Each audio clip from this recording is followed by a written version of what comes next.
Welcome to ProjectME, the podcast. I'm your host, Tiffany Carter, the founder of ProjectME, multimillionaire entrepreneur, former TV newscaster, money-making expert, female empowerment speaker, and self-proclaimed office supply addict.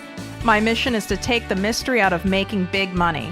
Every week on ProjectME, the podcast, I'll share success tips, strategies, and stories from other entrepreneurs, experts, and millionaires, showing you exactly how you can achieve your most exceptional life. Now let's get to it.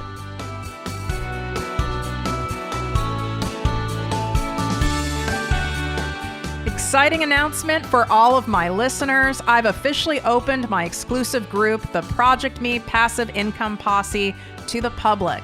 This group is by application only, so we can keep the group high vibe and spend our time, energy, and expertise only helping those of you who truly want massive success and impact. You get live weekly trainings from me, special guest coaches, and direct access to me and my business partner for all of your questions. To learn more and apply, go to projectmewithtiffany.com, click on Work With Me, and select ProjectME Posse. And of course, any questions, feel free to DM me at ProjectMeWithTiffany.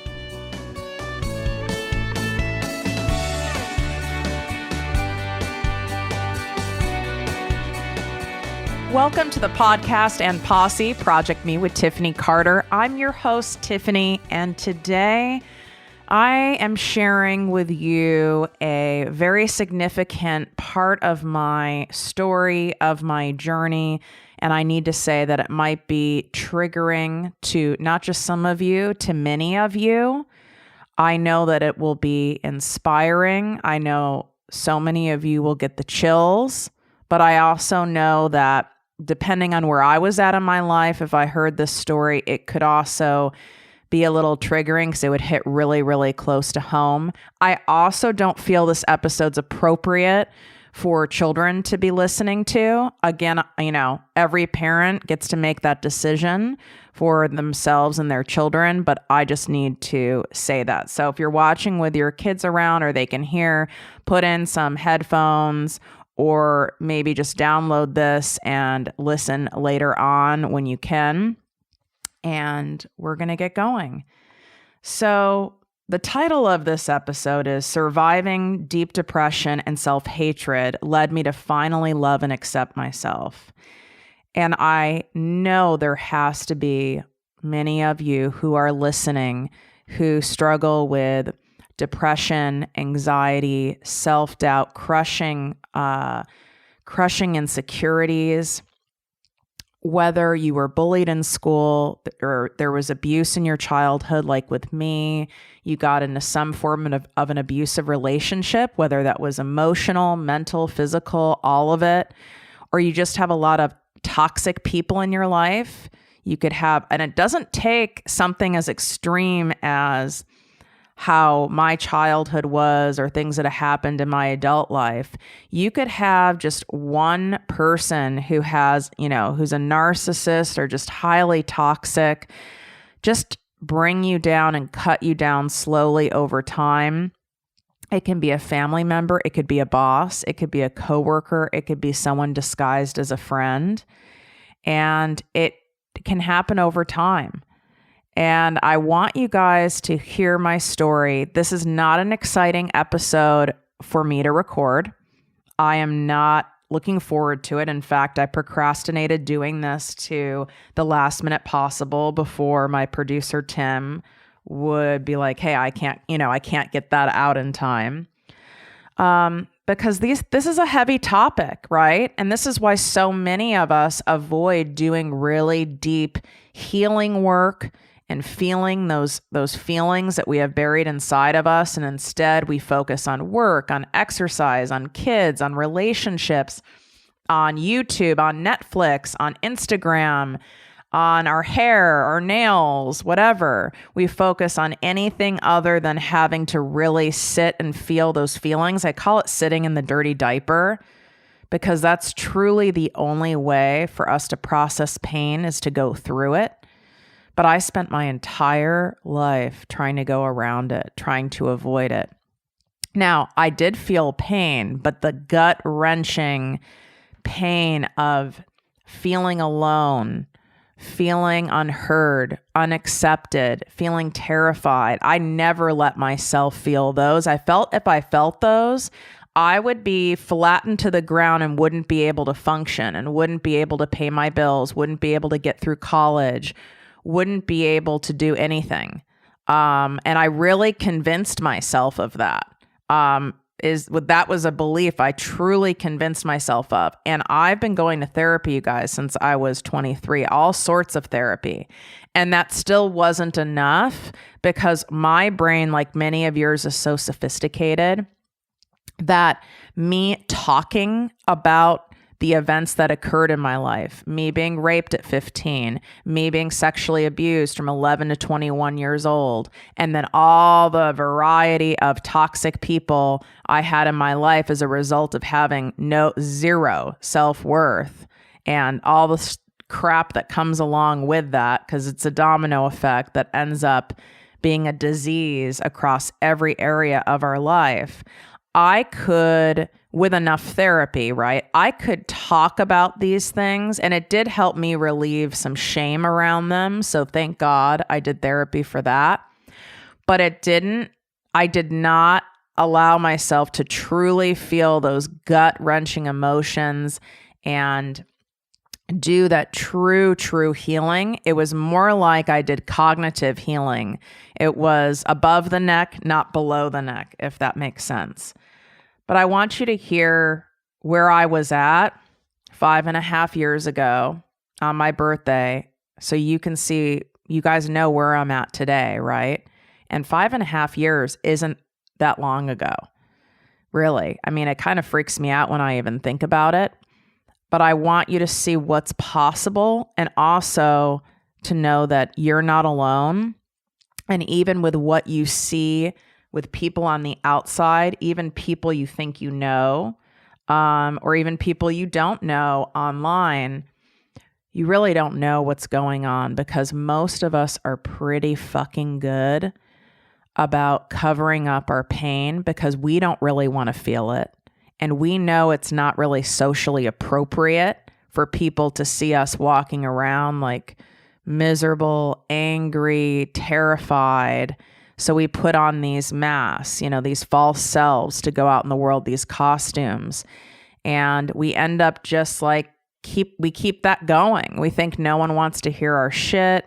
Maybe we're like, oh, I have one friend or I have a therapist who wants to hear it, but no one wants to hear it day after day after day, that this heaviness isn't lifting, that this anxiousness isn't lifting, that this deep depression and this hopelessness isn't lifting, the shame isn't lifting, this feeling of being so terrified you're almost paralyzed isn't lifting.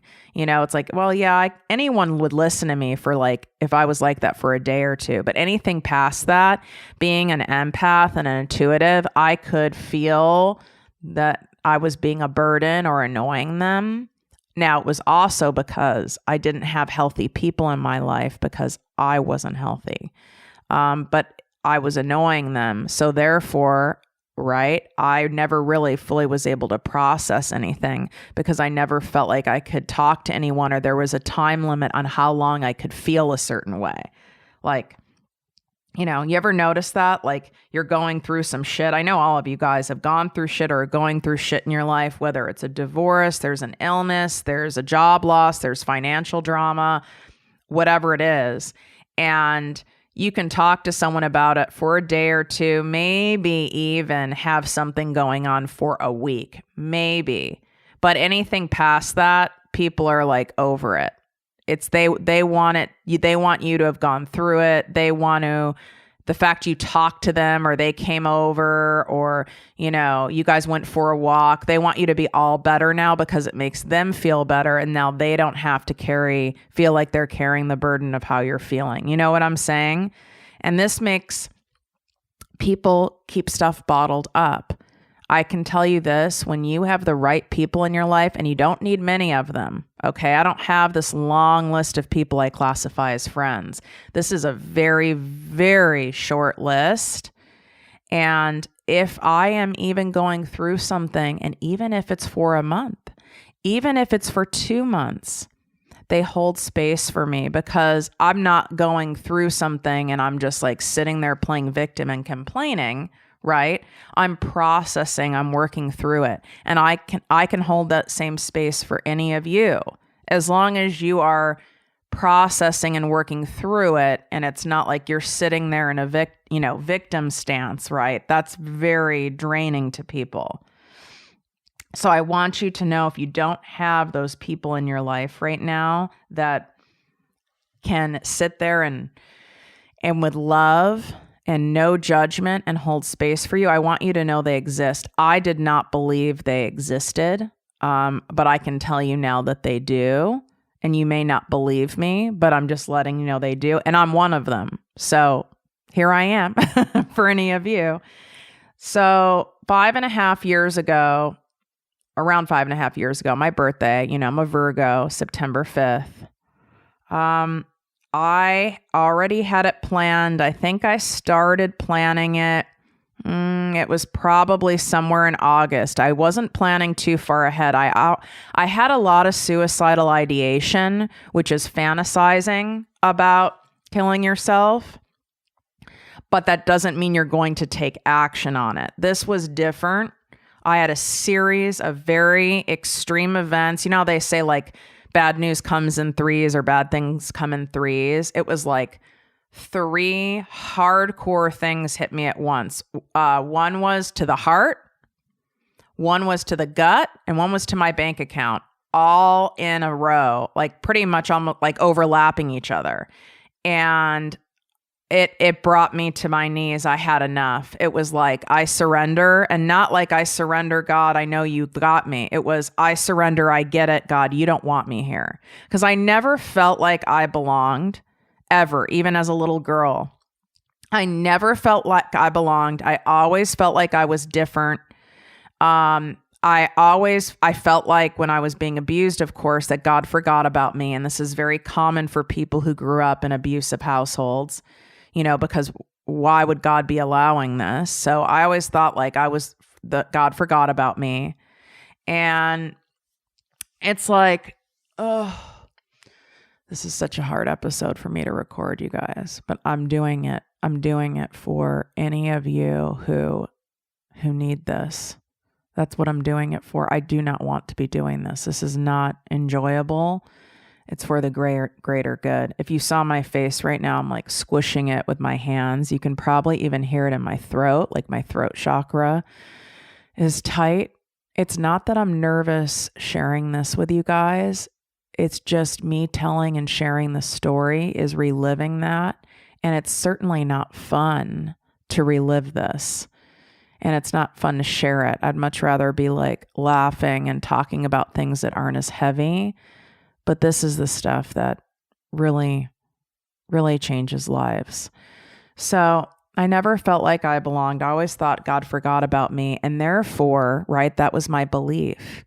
So subconsciously, I was always looking for evidence that I wasn't really meant to be here. God forgot about me, subconsciously. Well, because of what happened growing up and then going into my adult life and the product of having no self-worth and putting myself in lots of dangerous and precarious situations, there was a lot of evidence that not only God forgot about me, but God made a mistake and I wasn't supposed to be here. And so I carried that with me again, even through all that therapy. I mean, I've spent God knows how much money on therapy. I've had every form of therapy you can imagine, intensive therapy, all of it. And I do think that prevented me from going down other paths of being maybe a drug dealer, a prostitute, things like that early on. I do think it prevented me from dying in many situations. So it did serve a purpose, but it did not do any, for me, it did not do any healing of those deep, deep core wounds. One is because I fought like hell to make sure I didn't have to feel. So I'm not putting it all in therapy. I fought like hell because me feeling those things was the same as death. So when this series of events happened, traumatic events happened 5.5 years ago, I was like, oh, my surrender was, okay, God, I get it. I hear you. I'm not meant to be here. I want you to hear, even for those of you who don't ever struggle with depression, have a hard time relating or understanding it, it's important for you to hear these things, because guaranteed you have someone or multiple people in your life who struggle with this, who are struggling with it, who are on the outside, have a facade, but you sense there's some sadness there. I want you to hear how the mindset of this works, so it can help you understand and support those in your life as well.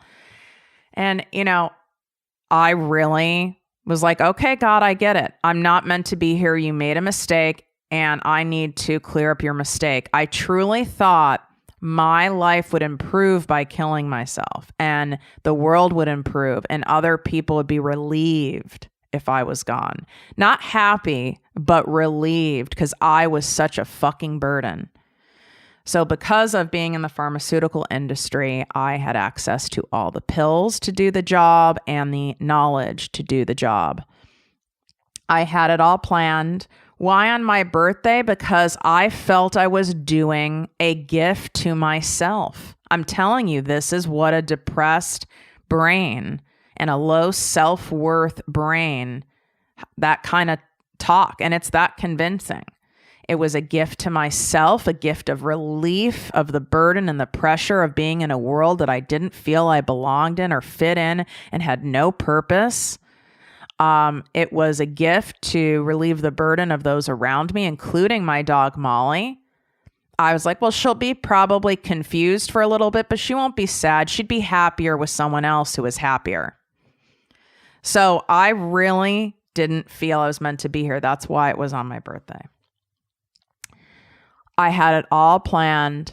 I actually, and those of you who know some stories, whether you've read about like Robin Williams or Kate Spade or numerous other people that have killed themselves, they almost get happy, and they seem happier leading up to it.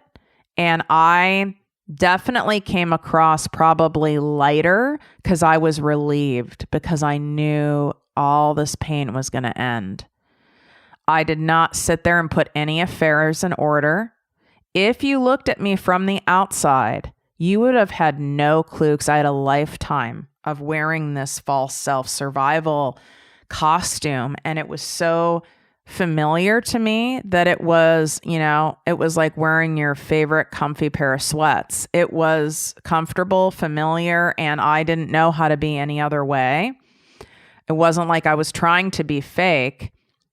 That was who I was. That's why I call it the false self. I believe that was myself. And on the outside, I had a couple million in the bank. I had a luxury townhouse in Los Angeles. I had 2 cars. I had, friends, quote unquote, so it's not like I didn't have friends. Were they the most healthy friends? Of course not, because I wasn't healthy. I did regular doctor checkups, went to the dermatologist, went to the dentist regularly. So all those things that look like self-care. I didn't look disheveled. I didn't lack self-care. I got my nails done every 2 weeks. I always had my eyebrows on point, my hair. We know I had an exercise addiction. So I was working out 6-7 days a week. I was very fit. I was eating and buying high quality foods. Traveling, had my own company. I was my own boss. I could work anywhere I wanted in the world, and I did. So on the outside, that sounds pretty fucking good and looks good, right? Yeah. And if you were inside that townhouse, like you were a fly on the wall, that was my safe haven. People knew my place as the cave.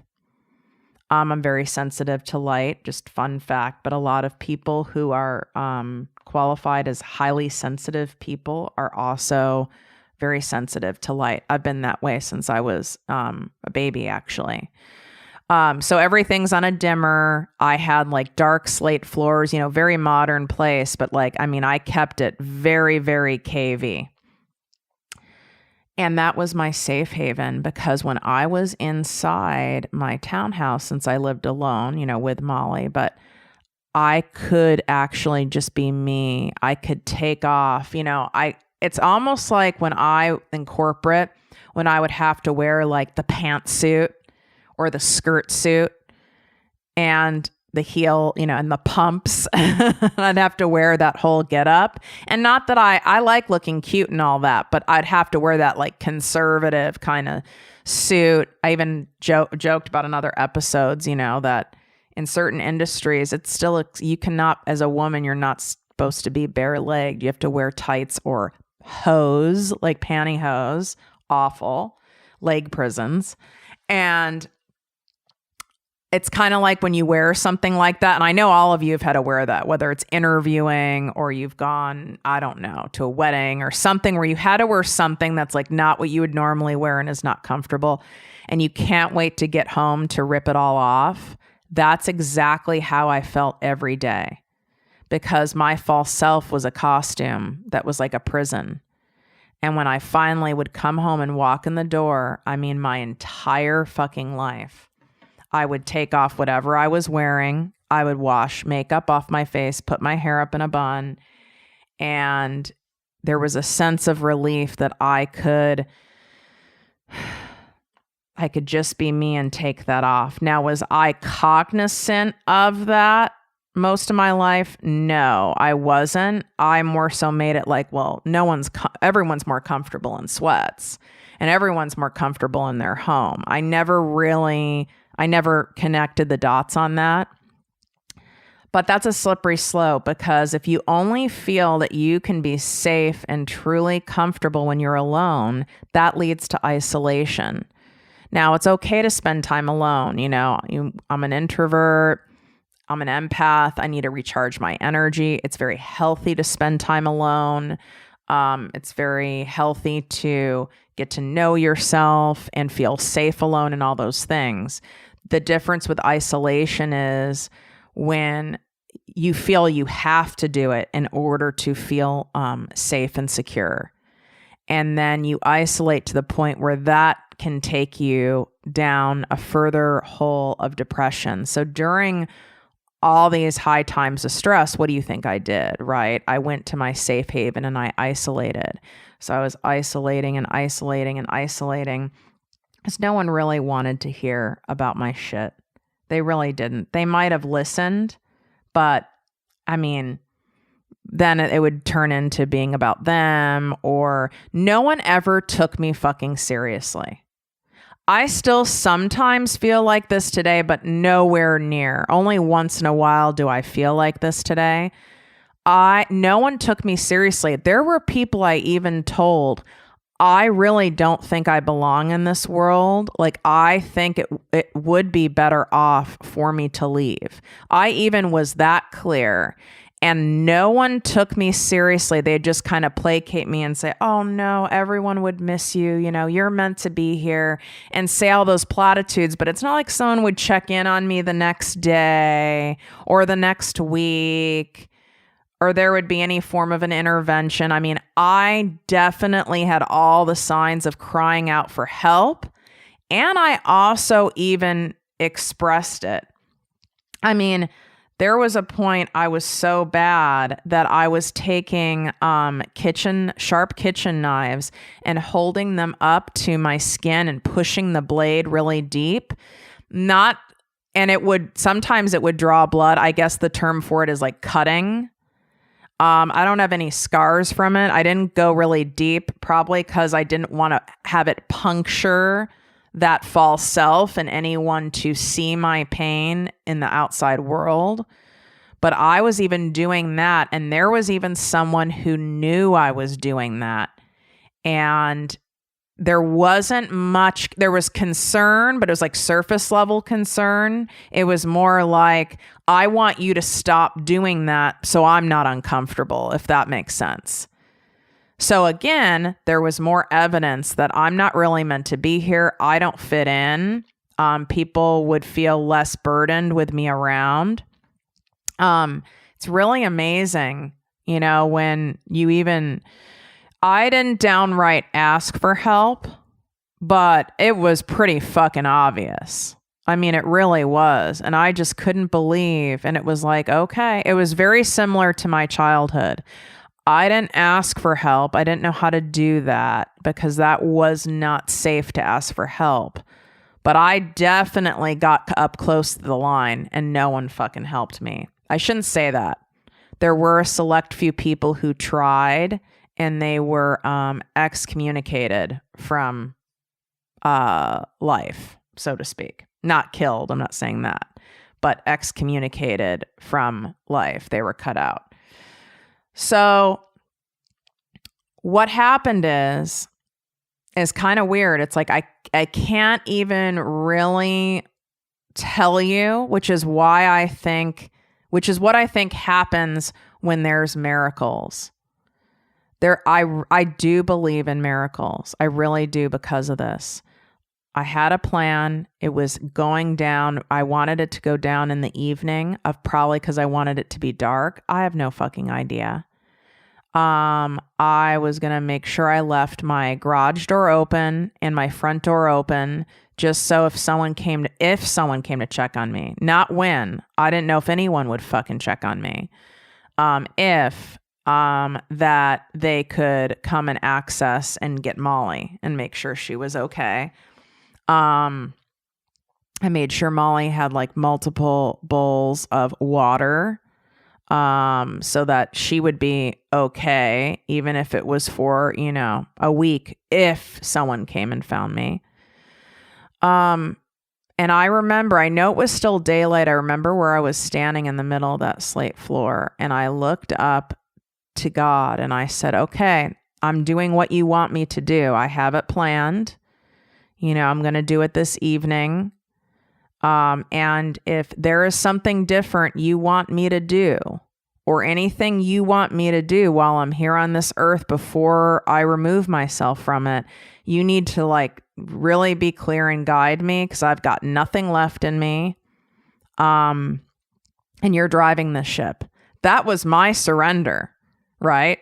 I know a very different surrender today, but that's what I thought surrendering really meant. That's how scary that brain can be when someone's in a really bad way.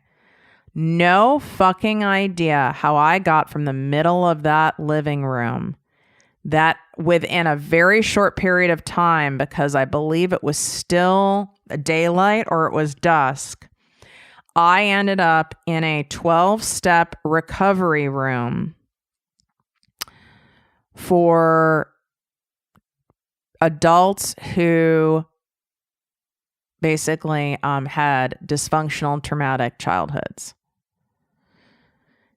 And, it's 12 steps, so it's open. You can, walk in. I'm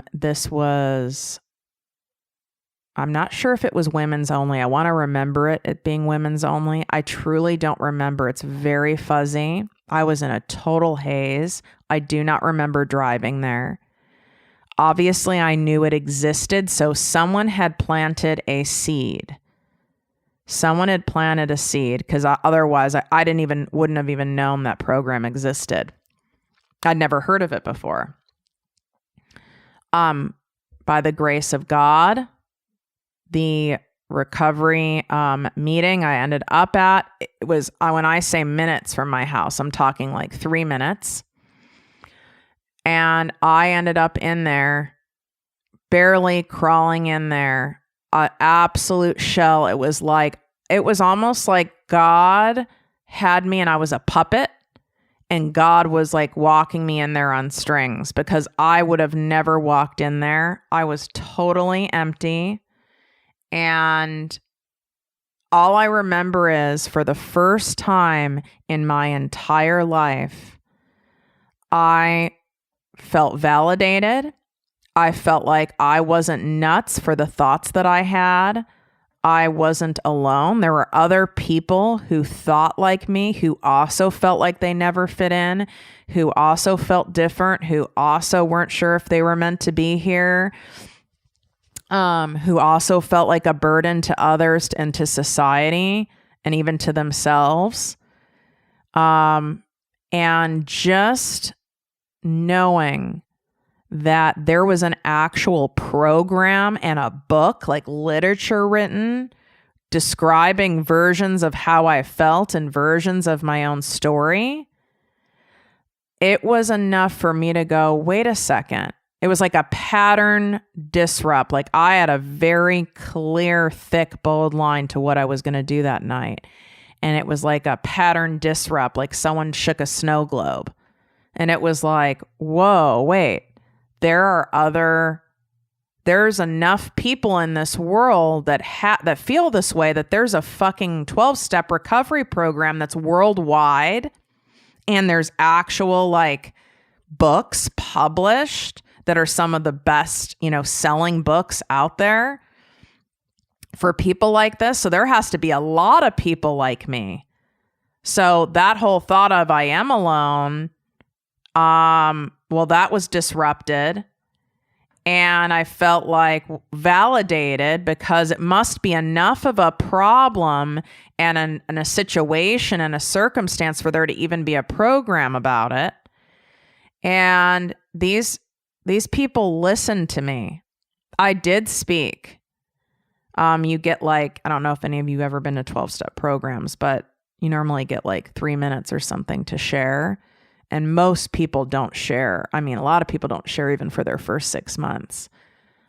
Again, it must have been God, but I shared something. I don't remember what, but I remember feeling really heard and understood for the first time in my life. And people came up to me after the meeting, and it felt genuine again, as that, empath energy. I could sense what fake was. Again, I was walking around fake most of my life. So I could identify when someone else was being, fake or empty or just giving like a pleasantry or a platitude. And they were so warm and welcoming. Did all of a sudden, the pearly gates open. I was like, oh my God, my life's amazing. No, it was a pattern interrupt. I do not remember the drive home either, but obviously, I'm recording this here today, and for that day, I did not follow through. Now, I did leave those pills on my bar top counter. I don't know how many days, again, I don't recall. It was a haze of how many days they sat there, laid out. I didn't put them away because I was kind of like, well, I might do this tomorrow, because something they teach you in these recovery rooms is like 1 day at a time, take everything 1 day at a time. And then they also told me even 1 hour at a time. Some people are at 1 minute at a time. And I was really at 1 minute at a time. So I looked at it like, okay, I'm going to leave these here because, I might very well do it. But for this minute, I'm not. And for the next minute, I'm not. And I went to another meeting the next day. And I went to another meeting the day after that. And again, not every single city has meetings like this every single day. I happen to live in an area, and it's not just because I'm in Los Angeles. I happen to live in a specific area of Southern California that has an abundance of this particular recovery group meeting. I mean, you can't make this shit up. Where there is a meeting, I think it's, there is for sure a meeting 6 days a week, for sure. And they're all fucking great. And so I just kept going to those meetings. And I don't remember when I put the pills away. I think they did go away though after a week. I mean, it was pretty quick that they went away. And I started my process. I was humbled. I was at nothing. I took it 1 minute at a time.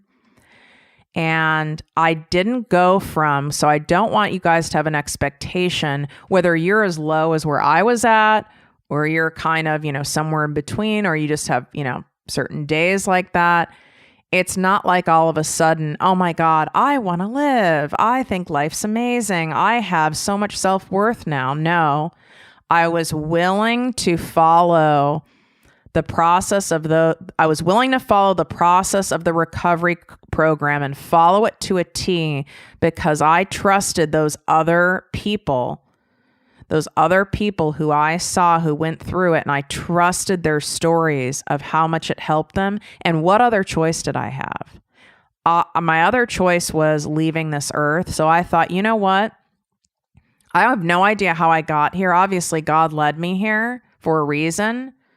So I'm going to go and follow this recovery program. And if it doesn't work, or I'm not supposed to be doing it, then I still have my other plan. I mean, that's how I was thinking. It was the hardest freaking thing I've ever done in my life. I still go to meetings to this day. Not because my life depends on it every minute of the day like it did before, but because all those things that occurred to me in my life and all the stuff that happened, that's still stored. And this is actual like medical fact. It's still stored in my DNA. It is still far more comfortable to slip back into some of those really unhealthy behaviors, that in order for me to make sure I don't slip back and slide backwards, I have to take contrary action and show up for myself. And plus, these women in these recovery rooms have become some of my closest and dearest friends in my support system. And I only have one friend in my life that remains the same to this day. I could cry. I only have one friend in my life to this day that was there from before that 5.5 years ago. Everyone else had to go, you guys. Every single person had to go.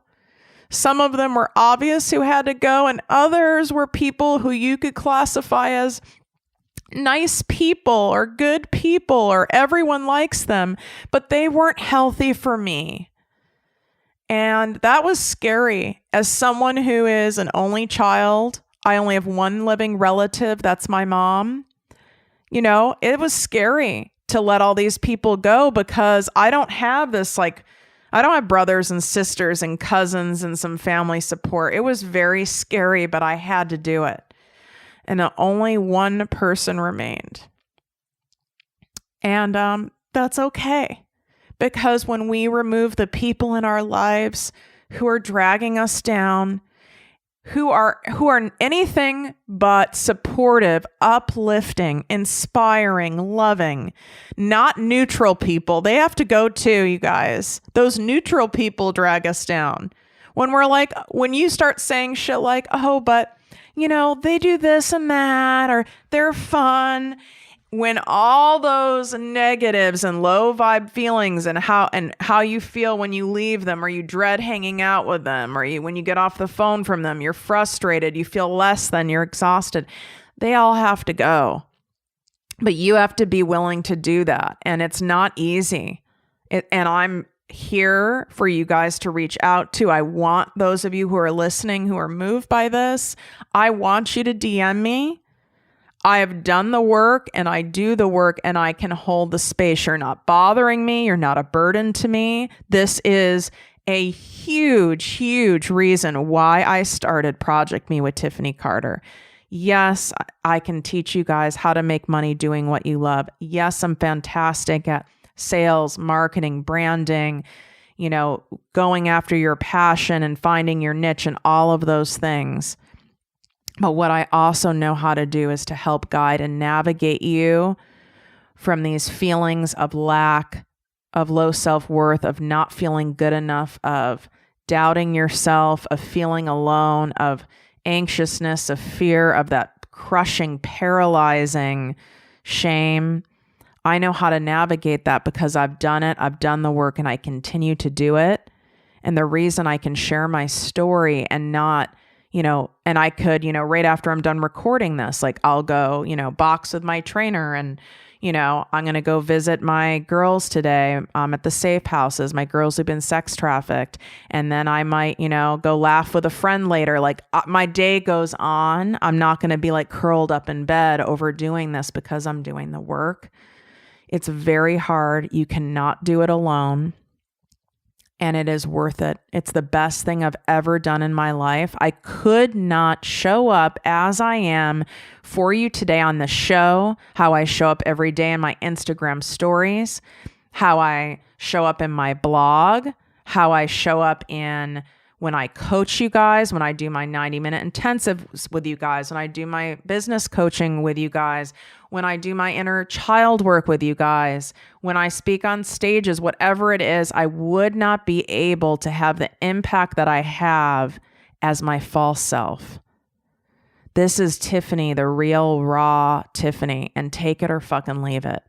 And believe me, there's people who don't like it. Because the old me, by the way, when I came across people who were truly in their real self, now I couldn't identify or have words for it, but I didn't like them. They triggered me. I didn't like it. I didn't trust it. I was like, well, no one's that confident, right? I didn't like it. I didn't trust it. I didn't know why. And I might have made up an excuse like, oh, she thinks she's all that, or something like that. Or I just like avoided them. I mean, I can pinpoint some people I remember I used to kind of even avoid at the gym. Not the fake confidence people. We all can smell that, right? I was one of those people.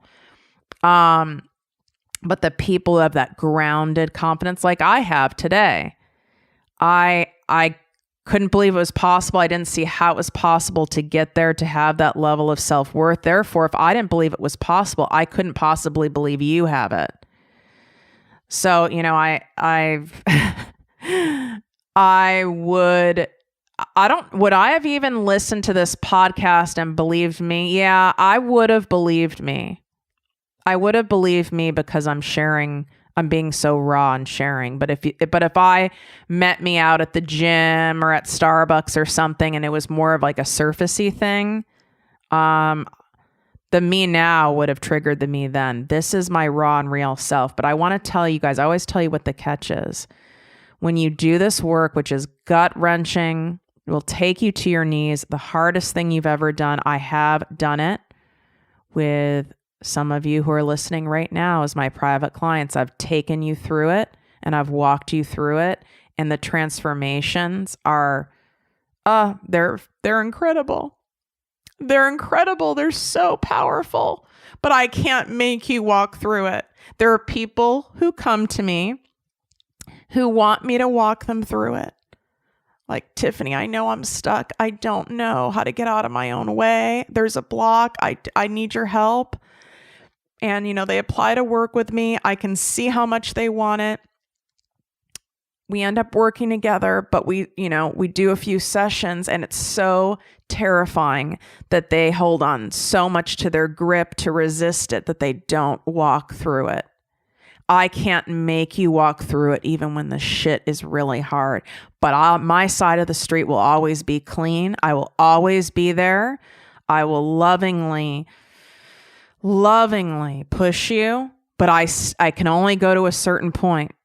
And sometimes people aren't ready. Sometimes they're never ready. Sometimes people will die. There are a lot of those old Tiffanys who have taken their life. God just had other plans for me, thank God. And now I know what they are. I'm doing it right now. I'm sharing my story with all of you. But that's the catch. The other catch is when you come out, I know so many of you know you have a book in you. I know that. I hear it from you. I see it in you. And you have a story to tell. You have a book in you. You want to inspire. And the catch is, in order for you to have a platform where you have a beautiful community and people who want to buy your book and people who want to pay you to speak on stages and people who want to interview you and all those things, you have to do the work first and show up as your raw and real self. And it's scary. When I started ProjectME with Tiffany Carter, keep in mind, that is now, I don't know, what is it, a year and a half now, I think. It wasn't that long ago. It took me that long to start it because when you start a brand and you're really being you and not Bali and butterflies and extensions and, all those things, you're really, really showing up as you. The risk is high because what if you fail and you're showing up doing the thing that you know is your purpose? Then what? What if you fail or no one resonates or no one really vibes you, but you're showing up as you? If you're showing up and you're guarded and you're doing that toe dipping, like you kind of show some of yourself, but then you kind of hide some of yourself. And if things don't work, you can at least tell yourself, well, I didn't really go all in, right? You at least can tell yourself in the back of your head, you didn't go all in. That's a safety. Well, I knew it was all in or nothing. This is an all in or nothing situation. You can't play it safe and have this impact that I know you truly want to have. That's the catch. You can certainly try, go for it. I watch people try all day. They're all over Instagram. They're all over Facebook. I watch them all the time and there isn't that much traction. Or maybe they have impact, but it's very surface level impact. It's not deep impact. It just doesn't work. Or it might look like it's working, but they're really they're not even making any money doing it. And by the way, you don't have to make money doing any of this. I choose to monetize this because I believe in the power and the frequency of money makes people show up. It makes people take action for themselves. That's a currency of investment. It works for me. It makes me show up when I don't want to. It's a very powerful energy. And also it's a worth thing. We're deserving of being paid for our time, our energy, our intellectual property, our services, our care, and our attention. Do I get paid for every little fucking thing I do? No. I could shut down ProjectME with Tiffany Carter today and have the same exact lifestyle. But I truly can't shut it down because of my heart and my soul. But I could. I'm not doing it obviously just for money. That wouldn't cut it. But you don't have to make a business out of your mission. You could have it be something that you do on the side. You're a service side hustle, right? And I also have that. 25% of the speaking engagements I do are absolutely for free, and not just for free. I fucking pay my own flight, my own hotel room, my own meals to serve. 25%. I mean, that ends up being probably $15,000 to $20,000 a year. Okay. On top of it, all the work I do with the safe houses and the girls who've been sex trafficked, I don't get paid for that.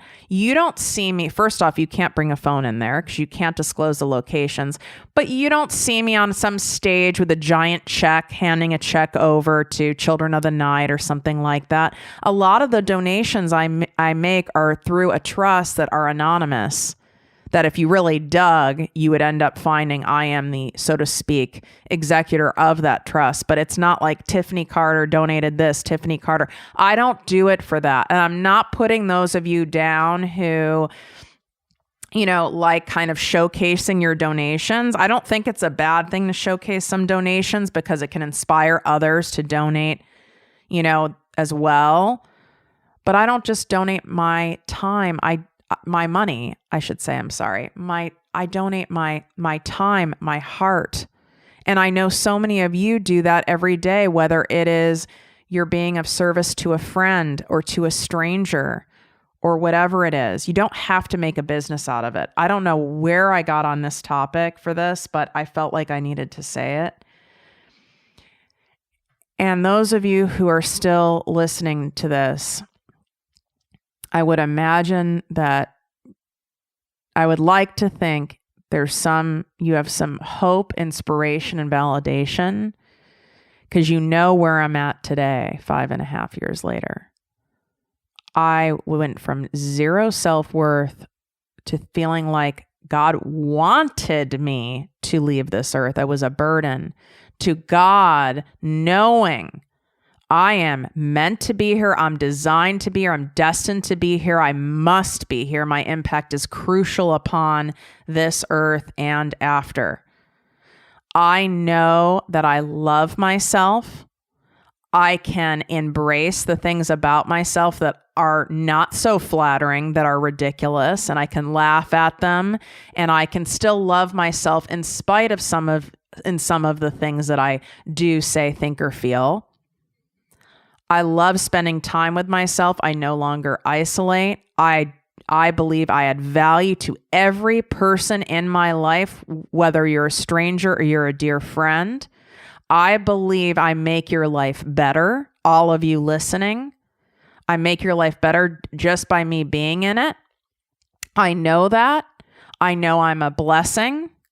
I know I'm a miracle of God. And I know what I deserve so much that I will not stand for anything less in my life of someone putting in 100% of themselves and being a stand-up person of integrity and their words and their actions matching. I will not allow any of those people in my life anymore. And if someone seeps through or someone starts morphing into something else, I state my boundary very clearly. And what will happen if that does not shift or change? And I will adhere to it. It's not a false threat. I will adhere to it because I deserve only the best and I get it. And I believe that for each and every one of you. You guys deserve only the best and you get it. But the catch is you have to do the work to really believe it deep in every cell of your body, and you have to follow through. But you can't do it alone. Don't even bother trying to do it alone. It doesn't fucking work. And it's not necessary. There wouldn't be people like me on this earth who have walked this path and gone through this hell if you were meant to do it alone. I went through this hell and came out the other side so I could grab your hand and help guide you through it. That's how this shit works, you guys. If this episode impacted you, I want you to do something. I want you to share this episode on your social media, or you can also, of course, forward it, share it privately with someone who you know really could benefit hearing this. Not just one, as many people as you can think of. I don't care if it's a coworker, a stranger, a spouse. It could be your 16-year-old, okay? Whoever it is, I want you to share that. If you want to go a step further and do a beautiful 5-star written review on iTunes for me, that would be amazing. That's what helps the show get promoted to more people, is by doing those 5-star written reviews. That's how the iTunes algorithm works. I would really appreciate it so much. And of course, for writing a 5-star written review, as long as you DM me with a screenshot and you let me know you did the review and you put your actual name or your Instagram or Facebook handle in the review, I would love to treat you to a coffee drink or a celery juice or a tea or whatever it is of your choice. So just DM me with that and allow me to, treat you to something, because that makes me feel good. You did something that is being of service to me, and I want to be of service back. I love you guys so much. Thank you for listening and bearing with me while I did my most heart-wrenching, challenging episode yet. And just know I love all of you so much, and I appreciate all of you so much. Wishing you great health, wealth, and worth as always. Love you guys. If you enjoyed this podcast, please write a 5-star review on iTunes. Not only will this make me super happy, but it will allow more listeners to find our special show. Simply help me help others.